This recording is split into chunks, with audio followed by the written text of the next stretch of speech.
और ये बिहार में पहली बार देखा गया कि माननीय सीएम ने सभी सरकारी एम्प्लॉय को कह कर के पटना के अंदर बुलाया। नीट के बेटी को जो आंदोलन होता है उसको खदेड़ के मारते हैं। देखिए, दो चीज समझने की आवश्यकता है। भारतीय राष्ट्रीय कांग्रेस पार्टी संविधान बचाने के और लोकतंत्र बचाने की लड़ाई लड़ रही है। जिस बात की आप चर्चा कर रहे हैं और जो सवाल आप कर रहे हैं, हालांकि ये सवाल बेहतर तरीके से सत्ता पक्ष के लोग देते हैं, लेकिन मैं दो उदाहरण आपके बीच रखना चाहता हूं।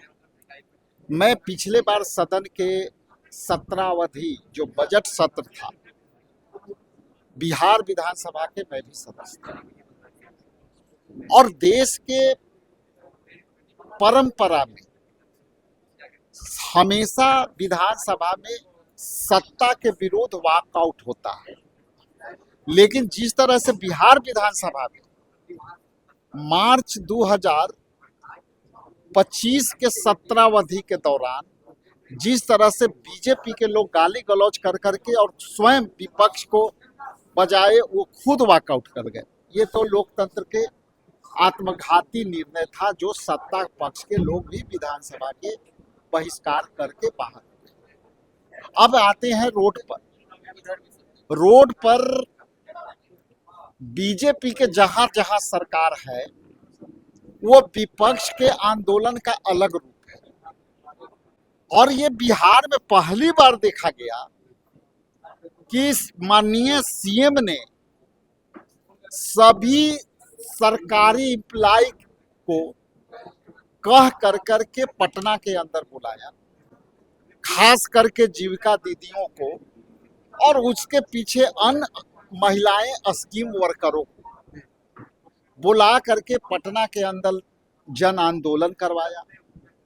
अब इसमें से दो सवाल है कि जो सरकार खुद आंदोलन पर उतरी है तो ये अपने आप में लोकतंत्र की हत्या है। ये लोकतंत्र में विपक्ष के लिए लाठियां, गोजी, कमर तोड़ते हैं, सर तोड़ते हैं, स्टूडेंट को, बीपीएससी स्टूडेंट को जो है पीट करके गर्दन तोड़ते हैं। इसके बाद नीट के बेटी को जो आंदोलन होता है उसको खदेड़ के मारते हैं। इसके बाद आशा, आजीविका, आंगनबाड़ी सेविकाओं को रोड पर दौड़ा दौड़ा पीटते हैं।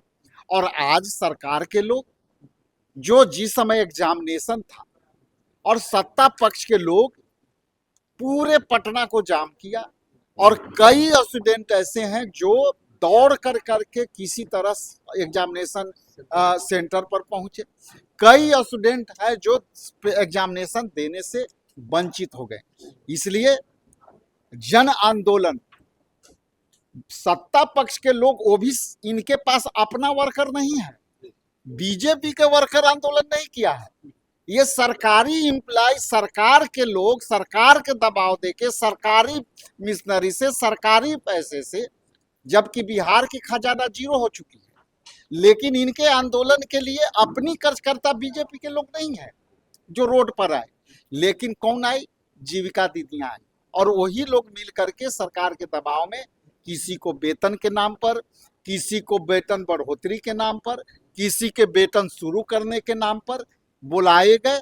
और कई विजुअल ऐसे आए हैं आप लोग सोशल मीडिया से जो उनको पता ही नहीं है कि महिला आरक्षण बिल है क्या, और महिला आरक्षण बिल के बारे में पता ही नहीं है कि 2023 में पारित हो। और ऊपर से सबसे शर्मनाक बात कि उन लोग को कहा गया कि चलो वेतन बढ़ना है, तुम लोग के आंगनबाड़ी सेविकाओं जीविकाओं के इसी पर लुभान से बुलाया जा रहा है कि आपकी वेतन बढ़ेगी, सरकार बुलाई है और यहाँ आन के आप बीजेपी के झंडा पकड़ा दिए हो।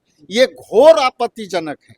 और सरकार जिस तरह से संविधान खत्म करती है, जिस तरह से सरकार में साथ रह के अपने पार्टनर को खत्म करती है, जैसे नीतीश कुमार जी को खत्म कर दिया, जदयू को खत्म कर दिया, जैसे एकनाथ शिंदे को खत्म कर दिया, जैसे शिवसेना को खत्म कर दिया, जैसे अकाली दल को खत्म कर दिया।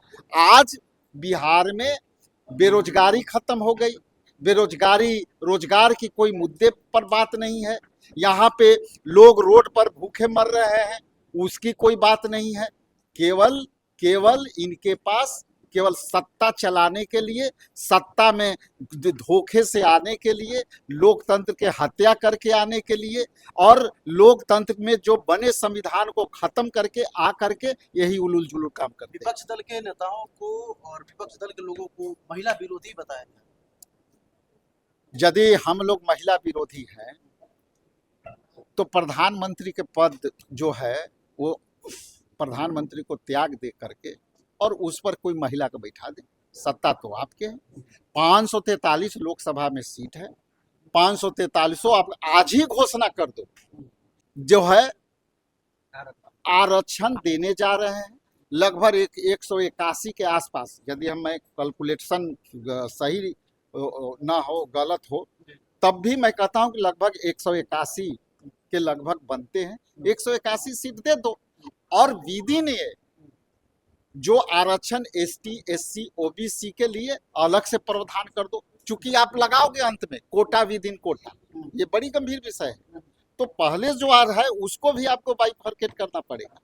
इसलिए आप आज लागू करो, हम लोग सारे कार्यकर्ता ताली बजाएंगे और नरेंद्र मोदी जी आज पद छोड़े और तुरंत महिला को बैठा दें, हम लोग उनके जिंदाबाद करेंगे।